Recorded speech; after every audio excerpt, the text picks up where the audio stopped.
Good morning, dear friends. Welcome to all of you. Today we will study solutions. And today our topic is osmotic pressure of the solution. So let us start our topic osmotic pressure and osmosis. तो osmosis को study करने के लिए, उसको समझने के लिए पहले हमें समझना होगा डिफ्यूजन को, कि डिफ्यूजन क्या होता है। जैसे ये डायग्राम हमारा वाटर मॉलिक्यूल है, इसमें हम क्या कोई कलर्ड सब्सटेंस डाल रहे हैं, डाई डाल रहे हैं। तो जैसे ही हम कलर्ड सब्सटेंस डालेंगे किसी साइड में, तो स्टार्टिंग में क्या होगा, कलर सिर्फ उसी एरिया में होगा और धीरे धीरे क्या होगा, वो सारे सॉल्यूशन में फैलना स्टार्ट हो जाएगा। और आफ्टर सम टाइम जो कलर है हमारा वो क्या होगा, थ्रू आउट द सॉल्यूशन फैल चुका होगा। यानी वहां पर क्या होगा, पूरा सॉल्यूशन का कलर जो हो हमारा सेम हो जाएगा। यानी वहां वाटर मॉलिक्यूल में और जो हमारे कलर्ड सब्सटेंस के मॉलिक्यूल थे, डाई के मॉलिक्यूल थे, उनमें क्या होगा, इक्विलिब्रियम एस्टेब्लिश हो जाएगा। यानी उसके बाद फर्दर मूवमेंट नहीं होगा। यानी स्टार्टिंग में क्या हुआ कि जो डाई मॉलिक्यूल है वो फ्लो करेंगे हमारे, तो through out the solution move करेंगे। उसके बाद क्या होगा, वहां इक्विलिब्रियम एस्टेब्लिश हो जाता है उसमें। यानी जो कलर है वो थ्रू आउट द सॉल्यूशन हमारा सेम हो जाएगा, एक जैसा कलर रहेगा as compare to first time. जो फर्स्ट टाइम में क्या था, वो सिर्फ एक साइड में कलर ज्यादा था, एक जगह पे दूसरे में कलर क्या था हमारा कम था, जैसे ही हम कलर्ड सब्सटेंस डालते हैं। बट आफ्टर सम टाइम अगर उसको हम रख देंगे तो पूरा सॉल्यूशन का कलर क्या होगा, सेम हो जाएगा। तो ये किस वजह से हुआ, ये हुआ हमारा डिफ्यूजन के कारण। तो इसको हम बोलते हैं डिफ्यूजन। तो डिफ्यूजन क्या हो गया, it is the spontaneous mixing of the solute and solvent to form a homogeneous mixture. यानी यहाँ क्या होता है, सोल्यूट और सॉल्वेंट के पार्टिकल मिक्स हो जाते हैं एक दूसरे के साथ, जिससे क्या होता है, हमारा एक होमोजेनियस मिक्सचर फॉर्म हो जाता है। तो थ्रू आउट द जो सॉल्यूशन है, मिक्सचर है, वो हमारा कंपोजिशन सेम रहता है। तो इसको हम बोलते हैं डिफ्यूजन। अब क्या हो, अगर उसी में हम बीकर में क्या करें, सेमी परमिएबल मेम्ब्रेन यूज कर ले और एक साइड हम क्या करें, हमारा हाई कंसंट्रेशन का सॉल्यूशन रखें, दूसरी साइड हमारा क्या हो, कंसंट्रेशन लो हो। तो यहाँ क्या होगा, जब हमने सेमी परमिएबल मेम्ब्रेन यूज कर लिया तो पहले तो सेमी परमिएबल मेम्ब्रेन क्या होता है, ये एक इस टाइप का मेम्ब्रेन होता है जिसमें से सिर्फ सॉल्वेंट पार्टिकल फ्लो कर सकते हैं और सोल्यूट पार्टिकल होते हैं वो फ्लो नहीं करते। तो इस सेमी परमिएबल मेम्ब्रेन से क्या होगा कि जो वाटर सॉल्वेंट मॉलिक्यूल है हमारे, वो क्या करेंगे कि लो कंसंट्रेशन से हाई कंसंट्रेशन यानी सॉल्यूशन की तरफ क्या करेंगे, फ्लो करेंगे। जिसके कारण क्या होगा कि लो कंसंट्रेशन वाले एरिया में हमारा जो है नीचे की तरफ आ जाएगा, लेवल कम हो जाएगा, जबकि हाई कंसंट्रेशन वाले में क्या होगा, हमारा लेवल इंक्रीज हो जाएगा, सॉल्यूशन का लेवल क्या होगा, इंक्रीज हो जाएगा। तो ये जो प्रोसेस है इसको हम बोलते हैं इसको हम बोलते हैं ओस्मोसिस। यानी ओस्मोसिस में क्या हुआ कि जो सॉल्वेंट के पार्टिकल हैं वो लो कंसंट्रेशन से हाई कंसंट्रेशन में फ्लो करते हैं थ्रू सेमी परमिएबल मेम्ब्रेन। तो इसको हम डिफाइन करते हैं, that is the spontaneous flow of solvent molecule from the solvent to the solution और from low concentrated to high concentration solution through a semi permeable membrane. यानी इसमें क्या होता है, सिर्फ सॉल्वेंट के मॉलिक्यूल क्या करते हैं, फ्लो करते हैं from solvent to the solution side या from low concentration to high concentration through semi permeable membrane। इसको हम बोलते हैं osmosis। और जो osmosis का मेन रीजन होता है वो क्या होता है, हमारा osmotic प्रेशर होता है। यानी प्रेशर जो है हमारा वो मेन रीजन है। अब जहाँ कंसंट्रेशन लो है वहाँ सोल्यूट के पार्टिकल हमारे कम है, तो यहाँ जो osmotic प्रेशर होगा इसका वो क्या होगा, कम होगा। जबकि सॉल्यूशन की साइड क्या है, कंसंट्रेशन हमारी हाई है, नंबर ऑफ सोल्यूट पार्टिकल हमारे क्या होंगे, ज्यादा होंगे। तो ये क्या करेगा, इजिली हमारा फ्लो करेगा। या दूसरे वर्ड में हम कहें तो यहाँ जो लो कंसंट्रेशन में क्या हमारा सॉल्वेंट का जो पार्टिकल है as compare to solute particle वो क्या होंगे, ज्यादा होंगे। जबकि सॉल्यूशन साइड में क्या होगा, हाई कंसंट्रेशन में कि जो सॉल्वेंट के पार्टिकल है पर पार्टिकल ऑफ सॉल्यूट उनके साथ कंपेयर करेंगे तो वो कम होगा। तो इसी वजह से सॉल्वेंट पार्टिकल हमारे from low concentration to high concentration easily flow करेंगे थ्रू सेमी परमिएबल मेम्ब्रेन और इसको हम बोलते हैं ऑस्मोसिस। और जो ऑस्मोसिस है वो हमारी मेनली दो टाइप की होती है, एक्सोस्मोसिस और एंडोस्मोसिस। तो एक्सोस्मोसिस में क्या होता है, जब solvent particle semi permeable membrane से बाहर की तरफ फ्लो करते हैं तो उसको हम बोलते हैं एक्सो ऑस्मोसिस। जैसे अगर हम ग्रेप्स हैं तो उनको कंसंट्रेटेड सॉल्यूशन ऑफ NaCl में डाल देंगे तो क्या होंगे, श्रिंक हो जाएंगे। यानी ग्रेप्स से के अंदर से जो सॉल्वेंट मॉलिक्यूल है वो क्या करेगा हमारा, वो जो ग्रेप्स के ऊपर जो लेयर होती है वो सेमी परमेबल मेम्ब्रेन की तरह काम करती है, उसमें से फ्लो करके हमारा NaCl सॉल्यूशन में आ जाएगा, तो ग्रेप्स क्या होंगे हमारे, श्रिंक हो जाएंगे। तो यहाँ क्या हुआ, सॉल्वेंट मॉलिक्यूल बाहर की तरफ फ्लो किए हैं, तो इसको बोलते हैं एक्सो ऑस्मोसिस।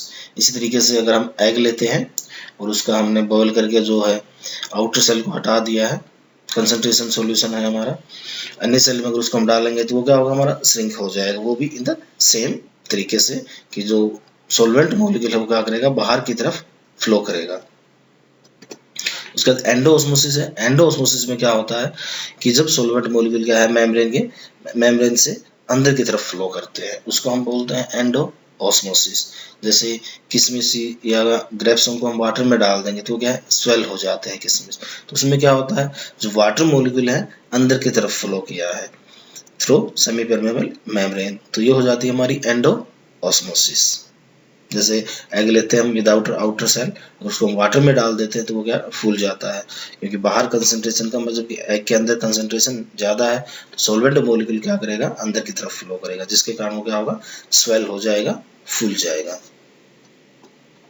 और ऑस्मोसिस में हम जो यूज करते हैं mainly semi permeable membrane use करते हैं, तो मेम्ब्रेन क्या होती है जिसमें सिर्फ सॉल्वेंट मॉलिक्यूल क्या करते हैं, पास कर सकते हैं, बट सॉल्यूट के पार्टिकल पास नहीं होते हैं, क्योंकि सॉल्वेंट मॉलिक्यूल साइज स्मॉल होता है, क्योंकि सॉल्यूट पार्टिकल का साइज क्या है, लार्ज होता है, तो वो उसके अंदर से क्रॉस नहीं कर पाते, उसके अंदर से फ्लो नहीं कर पाते, उसको हम बोलते हैं सेमी परमेबल मेम्ब्रेन।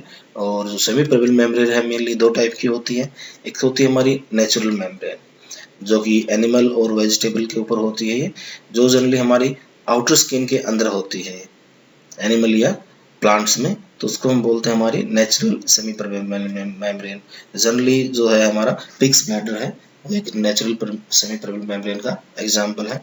इसी टाइप से दूसरी होती है हमारी आर्टिफिशियल सेमी परमेबल मेम्ब्रेन। तो आर्टिफिशियल में जैसे हमारा है ये प्रेजेंट पेपर है, सेलोफेन है, या इनऑर्गेनिक सब्सटेंस होते हैं जैसे copper ferrocyanide, silicate of iron के हैं, या कोबाल्ट या निकल के सिलिकेट हैं, ये भी क्या करते हैं, सेमी परमेबल मेम्ब्रेन की तरह ही काम करते हैं, तो इनको बोलते हैं हम आर्टिफिशियल सेमी परमेबल मेम्ब्रेन। अब उसके बाद यहाँ से हम ओस्मोसिस और डिफ्यूजन में इजीली डिफ्रेंशिएट करते हैं। सबसे बड़ा डिफरेंस क्या है कि ओस्मोसिस में सेमी परमेबल मेम्ब्रेन यूज होती है, जो कि डिफ्यूजन में कोई मेम्ब्रेन या कोई सेमी परमेबल मेम्ब्रेन हम यूज नहीं करते। ओस्मोसिस में क्या होता है, ओनली सॉल्वेंट मॉलिक्यूल फ्लो करते हैं, जबकि डिफ्यूजन में क्या होता है, सॉल्वेंट और सॉल्यूट दोनों के ही पार्टिकल क्या करते हैं, फ्लो करते हैं और मिक्स हो जाते हैं।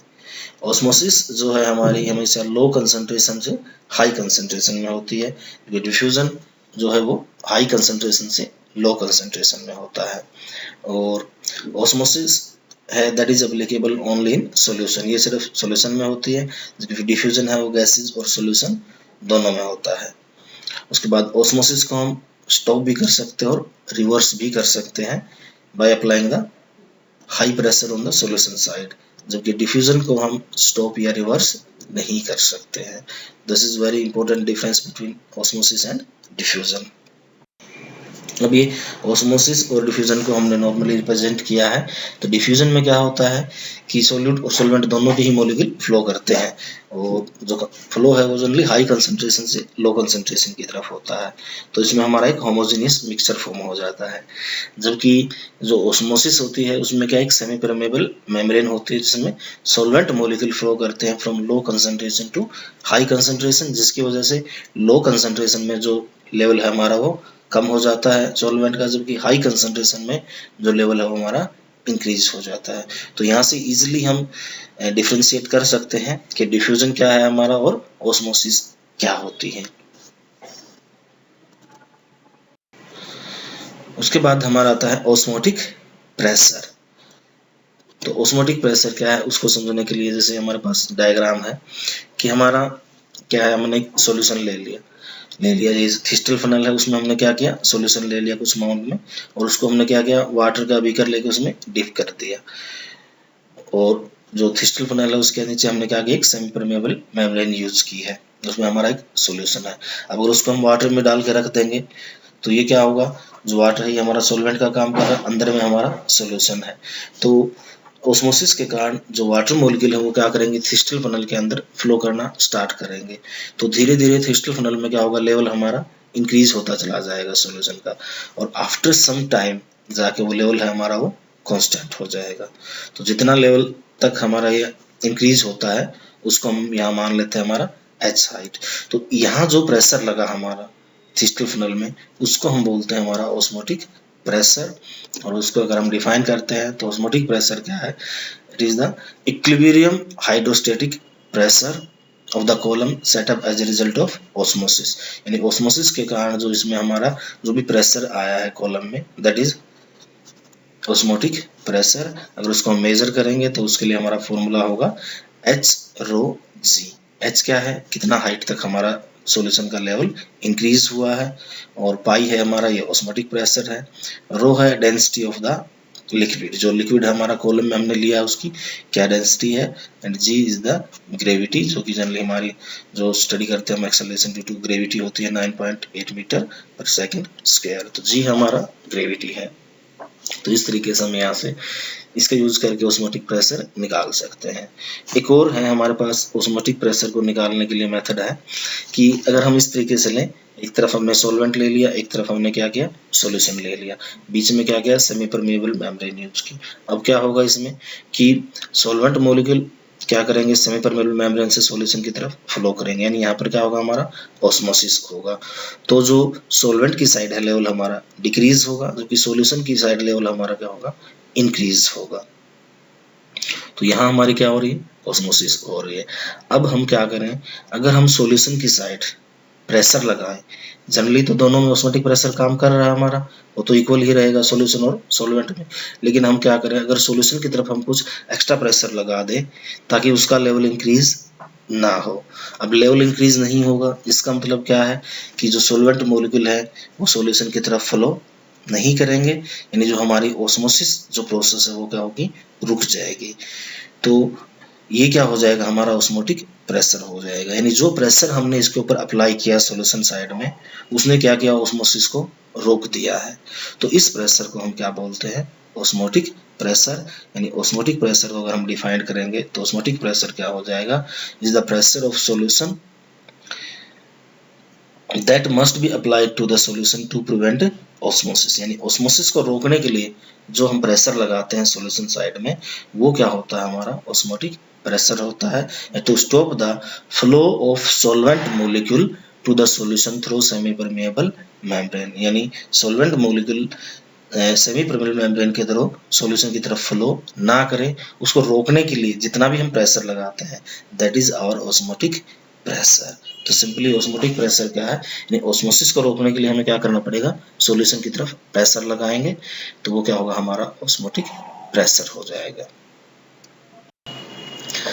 अब जो ऑस्मोटिक प्रेशर है वो क्या हमारी कोलिगेटिव प्रॉपर्टी है, तो ये डिपेंड करता है नंबर ऑफ सोल्यूट पार्टिकल कितने हमारे, उसके ऊपर डिपेंड करता है, उनकी नेचर पे डिपेंड नहीं करता है। और ऑस्मोटिक प्रेशर को हम स्टडी करते हैं तो it is directly proportional to the molarity, यानी कंसंट्रेशन ऑफ द सॉल्यूशन के डायरेक्टली प्रोपोर्शनल होता है, जिसको हम मोलैरिटी की टर्म में लिखते हैं एट गिवन टेम्परेचर। तो यहाँ से हम सिंपली लिख सकते हैं कि pi is directly proportional to C and T, और डायरेक्टली प्रोपोर्शनल को हटाते हैं तो हमारा आता है आर, जो कि हमारा क्या है, सॉल्यूशन कांस्टेंट होता है, जिसकी वैल्यू लगभग गैस कांस्टेंट के इक्वल होती है। तो यहाँ से हमारा जो पाई है ऑस्मोटिक प्रेशर वो हो गया pi equal to C R T. C क्या हमारे यहाँ पर कंसंट्रेशन है, that is number of mole present per litre n by V, तो पाई हो जाएगा हमारा n by V pi equal to n by V R T, जिसको हम लिख सकते हैं pi into V equal to n R T. तो यहाँ पाई हमारा ऑस्मोटिक प्रेशर है, एन है number of moles of solute, और टी है टेम्परेचर जो कि केल्विन में होता है, this is very important, temperature हमारा केल्विन में होगा, और वी है that is the volume of solution in litres. V है हमारी वो वॉल्यूम ऑफ सॉल्यूशन लीटर में होगी।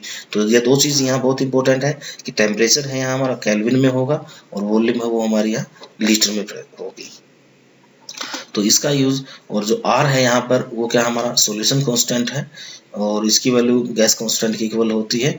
तो R की हमारे पास कुछ वैल्यूज होती हैं, जैसे R हो सकता है 0.0821 इंटू लीटर एटमॉस्फेरिक पर केल्विन पर मोल। अगर प्रेशर हमारा एटमॉस्फेयर में है तो वहाँ R की वैल्यू होगी 0.0821। अगर है प्रेशर हमारा बार में तो वहाँ R की वैल्यू होगी 0.083 लीटर बार पर केल्विन पर मोल। अगर पास्कल में है प्रेशर हमारा ऑस्मोटिक प्रेशर तो R की वैल्यू होगी 8.314 इंटू 10⁻³ पास्कल लीटर पर केल्विन पर मोल। तो ये हमारी R की वैल्यूज हैं जो कि गैस कांस्टेंट की वैल्यूज होती हैं कि अकॉर्डिंग टू प्रेशर की प्रेशर हमारा किस यूनिट में है। तो इसका यूज करके हम क्या है मोलर मास ऑफ सोल्यूट निकाल सकते हैं। तो मोलर मास सोल्यूट निकालने के लिए हम क्या करेंगे कि pi into V equal to nRT। अब जो n है हमारा that is number of mole solute, वो क्या होगा W2/m2 यानी mass of solute upon molar mass of solute. तो उसको रखेंगे तो पाई इंटू बी क्या होगा W2/m2 इंटू RT। तो यहाँ से हम इजिली हमारा molar mass of solute find out कर सकते हैं, जो कि हमारा कोलिगेटिव प्रॉपर्टीज में हम फाइंड आउट करते हैं। लेकिन यहाँ हमें एक चीज़ का ध्यान रखना होगा कि जो सॉल्यूशन वॉल्यूम है हमारे सॉल्यूशन की वो क्या होगी ml में होगी। तो यहाँ वो बट यहाँ जो वॉल्यूम लेते हैं वो पर लीटर लेते हैं। तो यहाँ उसको हम क्या करेंगे पर लीटर में कन्वर्ट करने के लिए वॉल्यूम को डिवाइडेड बाय 1000 कर देंगे। तो W2 क्या है मास ऑफ सोल्यूट है और M2 क्या है that is the molar mass of solute. उसके बाद जो ऑस्मोटिक प्रेशर है इसका हम यूज करते हैं determining the molar mass of solute, और मेनली ये है हमारा जो मैक्रोमोलिक्यूल का मोलर मास निकालने में यूज होता है। पॉलीमर या लाइक प्रोटीन जो हमारा मैक्रोमोलिक्यूल इनका मोलिकुलर मास निकालने में इसका यूज किया जाता है। और ऑस्मोटिक प्रेशर मेथड की एक एडवांटेज होती है दूसरे as compare to other method, वो क्या है ये लगभग रूम टेम्परेचर के अराउंड में होता है और उसमें हम मोलैरिटी ऑफ सॉल्यूशन यूज करते हैं, जबकि बाकी अदर मेथड में हम क्या करते हैं मोलैरिटी यूज करते हैं। तो इसकी एडवांटेज है ये कि, और दूसरा क्या है as compare to other colligative property इसमें जो वैल्यू में चेंज होता है चेंज इन मैग्नीट्यूड बहुत हाई होता है डाइल्यूट सॉल्यूशन में भी, तो इसलिए इसको हमारे लिए मेजर करना इजी होता है क्योंकि इसमें जो चेंज होगा वो लार्ज मैग्नीट्यूड का होगा जिसको हम इजीली मेजर कर सकते हैं। और the technique of osmotic pressure for determination of molar mass of solute ये हमारा बायोमोलिक्यूल के लिए बहुत ज़्यादा यूजफुल होता है। लाइक प्रोटीन है या मैक्रोमोलिक्यूल है तो बायोमोलिक्यूल का जो भी हम मोलर मास निकालने के लिए इसका ज़्यादा यूज करते हैं, क्योंकि बाकी प्रॉपर्टीज़ में टेम्परेचर वेरिएशन बहुत हाई होता है। तो हाई टेम्परेचर पे जो हमारे पॉलीमर हैं उनकी सोलिबिलिटी बहुत कम होती है या मैक्रोमोलिक्यूल है वो उनकी जो स्टेबिलिटी है वो बहुत कम होगी, तो वो डिकम्पोज हो सकते हैं हाई टेम्परेचर पे। तो बाकी जो भी मेथड उनमें हम टेम्परेचर वेरिएशन होता है जबकि इसमें हमारा टेम्परेचर वेरिएशन नहीं होता है। तो इसीलिए ये मेथड हमारा प्रीफर्ड किया जाता है to measure the molar mass of polymers या बायोमोलिक्यूल, क्योंकि इसमें अगर डाइल्यूट सॉल्यूशन भी लेंगे तो जो चेंज होगा वो बहुत ज़्यादा होगा ऑस्मोटिक प्रेशर में, तो इसको हम इजीली स्टडी कर सकते हैं। और इसमें टेम्परेचर वेरिएशन नहीं होता जिसके कारण वो स्टेबल रहेगा। बाकी मेथड में क्या हमारा टेम्परेचर वेरिएशन ज़्यादा होता है, तो जो पॉलीमर है या मैक्रोमोलिक्यूल है वो हाई टेम्परेचर पर स्टेबल नहीं हो पाते हैं, इसलिए इस मेथड का हम प्रीफर करते हैं as compare to other method. उसके बाद है कि अगर हम कोई भी दो सॉल्यूशन जिनका ऑस्मोटिक प्रेशर सेम होता है उनको हम बोलते हैं आइसोटोनिक सॉल्यूशन। और अगर ऐसे सॉल्यूशन जिनको हमने सेमी परमेबल मेम्ब्रेन से सेपरेट कर रखा है तो इनके बीच में कोई भी ऑस्मोसिस नहीं होती है, क्योंकि दोनों का ही ऑस्मोटिक प्रेशर क्या हो गया है सेम हो गया है। इनको हम बोलते हैं आइसोटोनिक सॉल्यूशन। जैसे उसका एग्जाम्पल लेते हैं हम कि जो ऑस्मोटिक प्रेशर है वो हमारा सेल फ्लूइड होता है जो ब्लड सेल में है वो लगभग इक्विवेलेंट होता है हमारा 0.9% NaCl सॉल्यूशन के इक्वल होता है, जिसको हम सैलिन सॉल्यूशन भी बोलते हैं, और इंजेक्ट करने के लिए हमारा ये सेफ होता है। और कोई दो सॉल्यूशन जिसका osmotic pressure as compare to other solution कम होता है उस सॉल्यूशन को हम क्या बोलते हैं hypotonic solution with other solution, यानी जिसका ऑस्मोटिक प्रेशर दूसरे से कम हुआ तो वो क्या हो जाएगा हमारा हाइपोटोनिक सॉल्यूशन। और वो सॉल्यूशन जिसका ऑस्मोटिक प्रेशर दूसरे सॉल्यूशन के कंपेयर में ज़्यादा है, तो उसके साथ वो क्या हो जाएगा हमारा हाइपरटोनिक सॉल्यूशन। यानी हाइपोटोनिक पहले है हमारा आइसोटोनिक, अगर ऑस्मोटिक प्रेशर क्या है सेम है तो आइसोटोनिक।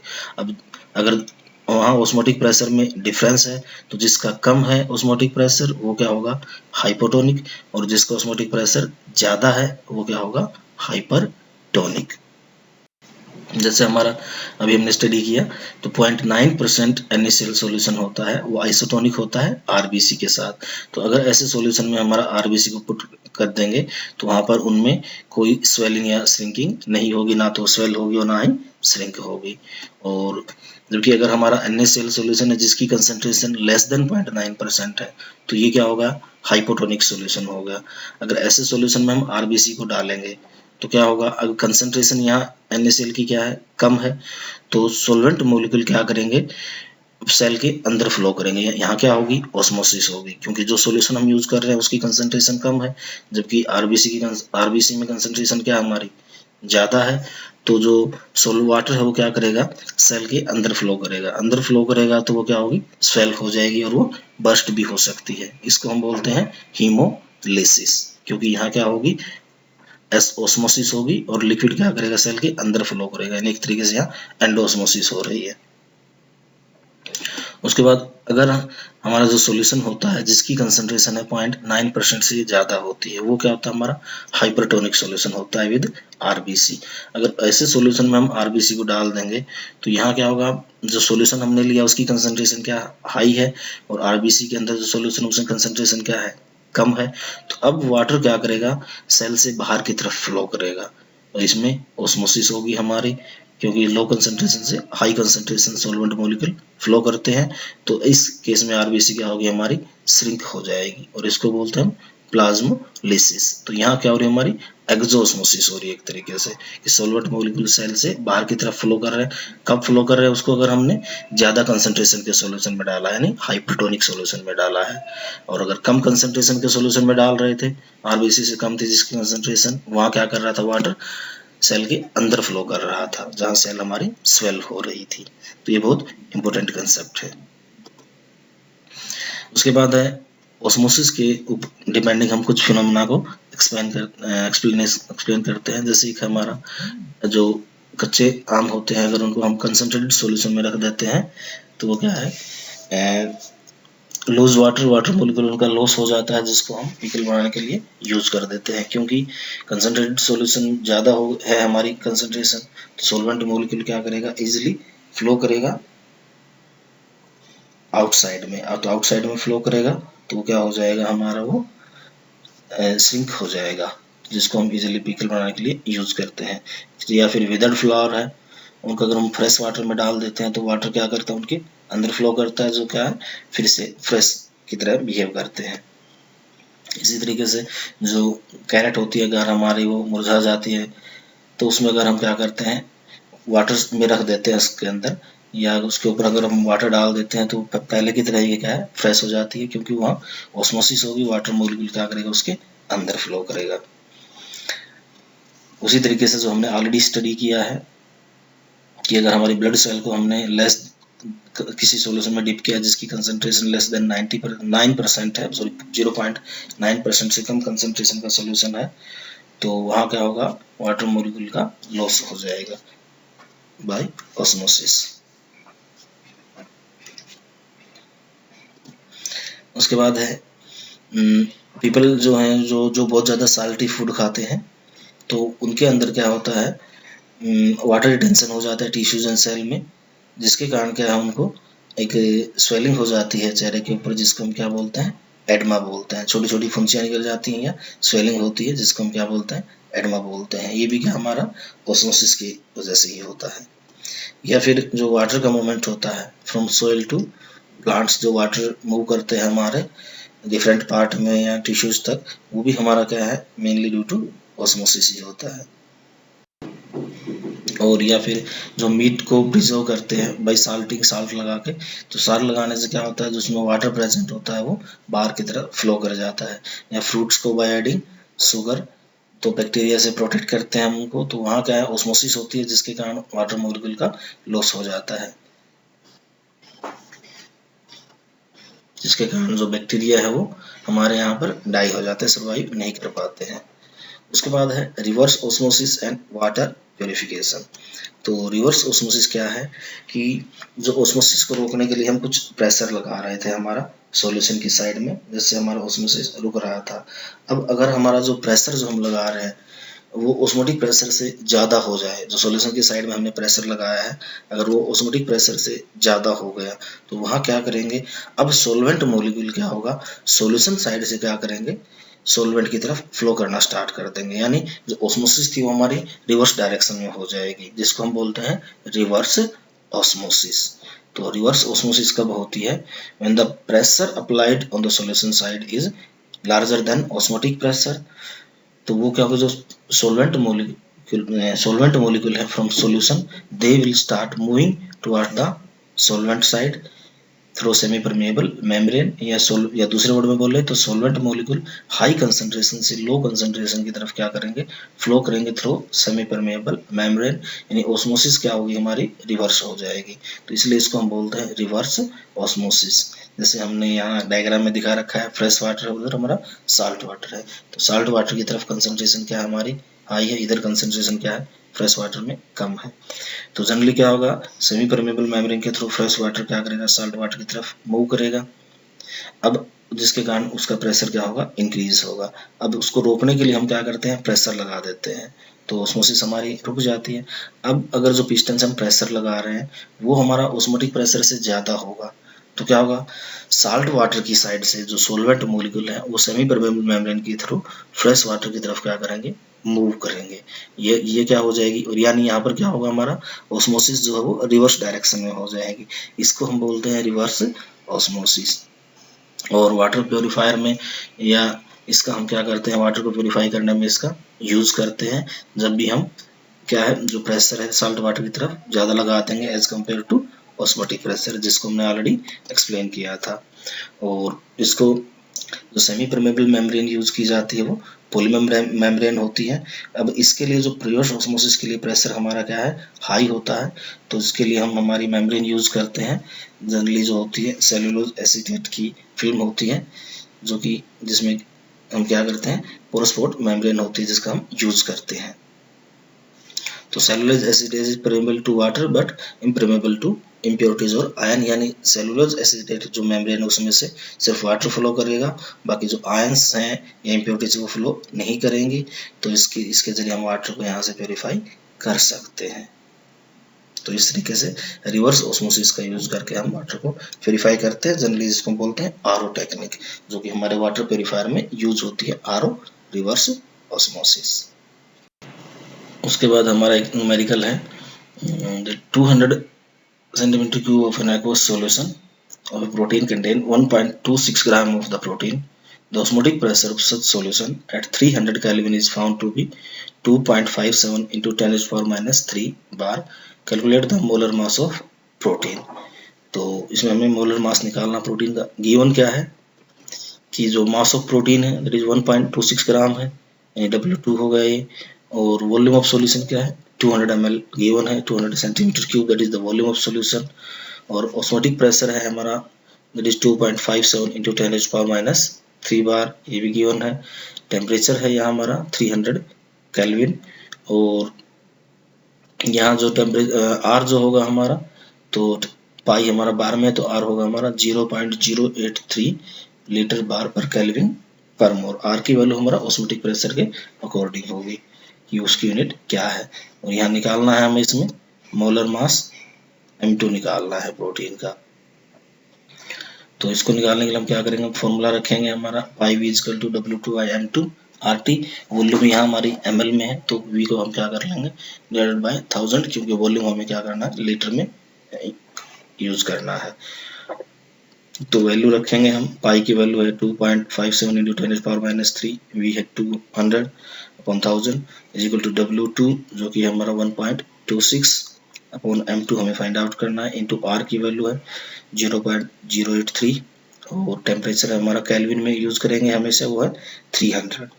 तो तो यहाँ से हम इसको सोल्व करेंगे तो M2 जो है वो हमारा आ जाएगा 61039, यानी जो मोलर मास ऑफ प्रोटीन है वो क्या आया हमारा 61,039 ग्राम पर मोल। यानी इस तरीके से हमने हमारा मोलर मास फाइंड आउट कर लिया, क्योंकि प्रोटीन है तो उसका मोलर मास क्या है वो ज़्यादा होता है। तो इस तरीके से हम ऑस्मोटिक प्रेशर का यूज़ करके हमारा मोलर मास फाइंड आउट कर सकते हैं प्रोटीन या मैक्रोमोलेक्यूल का। उसके बाद एक और न्यूमेरिकल है, calculate the osmotic pressure in pascal exerted by a solution prepared by dissolving 1.0 gram of polymer of molar mass 1,85,000 in 450 ml of water at 37 degree Celsius. तो इसमें गिवन है हमारा पॉलीमर का मोलर मास क्या है 1.0 ग्राम, जो कि गिवन है, तो ये होगा W2, और वॉल्यूम है सॉल्यूशन की 450 ml, ये भी गिवन है, और टेम्परेचर हमारा 37 डिग्री सेल्सियस है। इसको केल्विन में कन्वर्ट करेंगे तो 37 + 273 जो कि हो जाएगा 310 केल्विन। और आर की वैल्यू, क्योंकि प्रेशर हमें पास्कल में निकालना है, तो आर की वैल्यू हमारी होगी 8.314 × 10⁻³ पास्कल लीटर पर केल्विन पर मोल। और मोलर मास है पॉलीमर का वो गिवन है, वो M2 होगा हमारा, दैट इज 1,85,000 ग्राम पर मोल। और इसमें हमें निकालना हमारा ऑस्मोटिक प्रेशर हमें फाइंड आउट करना है, तो फॉर्मूला हम यूज करेंगे पाई × V/1000 = W2/M2 × RT। तो वॉल्यूम को हम क्या कर रहे हैं, ml में गिवन थी तो उसको हमने पर लीटर में कन्वर्ट किया है। तो यहाँ वैल्यू पुटअप करेंगे, V है 450/1000 = W2 है 1.0 ग्राम, M2 हमारा 1,85,000 है, R है 8.314 × 10⁻³ और टेम्परेचर हमारा केल्विन में 310। तो इसको सोल्व करेंगे आप, तो यहाँ से सोल्व करके पाई की वैल्यू हमारे पास आएगी, दैट इज 30.96। तो ये आ गया हमारा osmotic pressure of the solution. तो ऑस्मोटिक प्रेशर पाई क्या है हमारा 30.96 पास्कल, क्योंकि पास्कल में निकालना था। तो इस तरीके से हम ऑस्मोटिक प्रेशर फाइंड आउट कर सकते हैं किसी भी सॉल्यूशन का। उसके बाद एक और न्यूमेरिकल है कि at 300 Kelvin 36 gram of glucose present in a litre of its solution has an osmotic pressure of 4.98 bar if the osmotic pressure of solution is 1.52 bar at the same temperature, what would be its concentration। तो हमें second जो है उसका concentration निकालना है solution का, अगर उसका ऑस्मोटिक प्रेशर 1.52 बार है। तो यहाँ हमारे पास गिवन है वॉल्यूम है सॉल्यूशन की 1 लीटर, गिवन है in a litre of its solution, temperature है 300 केल्विन। तो फर्स्ट कंडीशन में क्या गिवन है कि 36 ग्राम ऑफ ग्लूकोज है, तो molar mass of glucose solute का मास हो जाएगा 36 ग्राम, क्योंकि मोलर मास ग्लूकोज का हम फाइंड आउट कर सकते हैं, दैट इज 180 ग्राम पर मोल, क्योंकि ग्लूकोज का फॉर्मूला होता है C6H12O6, उसको आप कैलकुलेट करेंगे तो 180 आ जाएगा molar mass of glucose. Osmotic pressure है फर्स्ट कंडीशन में, दैट इज 4.98 बार, और सेकंड कंडीशन में जो ऑस्मोटिक प्रेशर है that is 1.52 bar, temperature same है, तो हमें निकालना है इसका कंसंट्रेशन, हमें फाइंड आउट करना है। तो यहाँ हम फॉर्मूला यूज करेंगे पाई = W2/M2 RT। तो फर्स्ट कंडीशन में हमारा क्या होगा, क्योंकि वॉल्यूम हमारी ऑलरेडी लीटर में है तो हमने डिवाइडेड बाई 1000 नहीं किया है। तो फर्स्ट कंडीशन में क्या होगा कि प्रेशर हमारा 4.98, volume 1, W2 36, molar mass 180 × R × 300। तो इसको सोल्व करेंगे तो आएगा आपका ये 60 R के इक्वल, यानी यहाँ से जो पाई आ गया आपका वो 60 R के इक्वल आ गया। और अगर हम सेकंड कंडीशन लेंगे तो उसमें पाई क्या हमारा पाई = CRT, क्योंकि वहाँ हमारा मास गिवन नहीं है, कंसंट्रेशन निकालना है। पाई की वैल्यू 1.52 = कंसंट्रेशन निकालनी है, आर की वैल्यू हमने वही पुटअप करी, आर इंटू टेम्परेचर क्या हमारा यहाँ पर 300 केल्विन है। तो अब हम क्या करें, अगर इक्वेशन 2 को इक्वेशन 1 से डिवाइड कर देंगे तो क्या होगा 1.52/4.9 = C × R × 300/60 × R से R कैंसिल हो जाएगा, इसलिए हमने इसकी वैल्यू पुटअप नहीं की।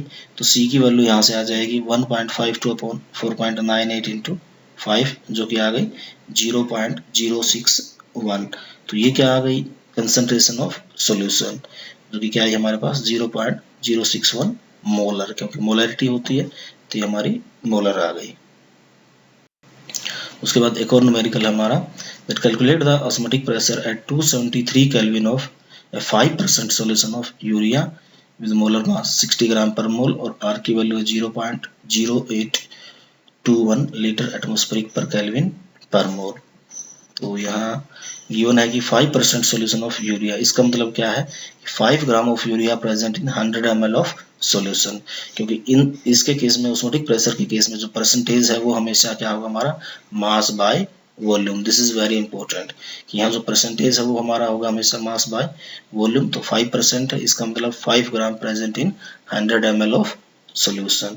तो यहाँ से मास ऑफ यूरिया क्या होगा हमारा W2 that is 5 gram, volume of solution given है परसेंटेज है तो 100 ml ऑफ द सॉल्यूशन, तो वॉल्यूम आ गई हमारी 100 ml। टेम्परेचर ऑलरेडी गिवन है 273 केल्विन और R की वैल्यू गिवन है 0.0821 लीटर एटमॉस्फेरिक पर केल्विन पर मोल और molar mass of urea M2 given है दैट इज 60 ग्राम पर मोल। तो हमें फाइंड आउट करना है ऑस्मोटिक प्रेशर, तो हम फॉर्मूला यूज करेंगे pi into V by 1000 equal to W2 by M2 RT। 1000 क्यों किया, क्योंकि वॉल्यूम को हमें पर लीटर रखना है। तो पाई इंटू वी है हमारा 100 ml upon 1000 is equal to W2 है 5, M2 है 60 इंटू R की वैल्यू है 0.0821 इंटू टेम्परेचर 273 केल्विन। और जब इसको हम सोल्व करेंगे कैलकुलेट करेंगे तो पाई आएगा हमारा 18.68।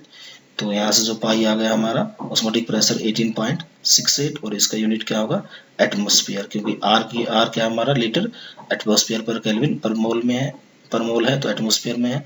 तो यहाँ से ऑस्मोटिक प्रेशर क्या आ जाएगा हमारा 18.68 एटमॉस्फेयर। तो इस तरीके से हम क्या है ऑस्मोटिक प्रेशर का यूज करके हम मोलर मास निकाल सकते हैं किसी भी सॉल्यूशन का, या ऑस्मोटिक प्रेशर फाइंड आउट कर सकते हैं किसी सॉल्यूशन का अगर उसकी कंसंट्रेशन गिवन है तो। Thank you very much.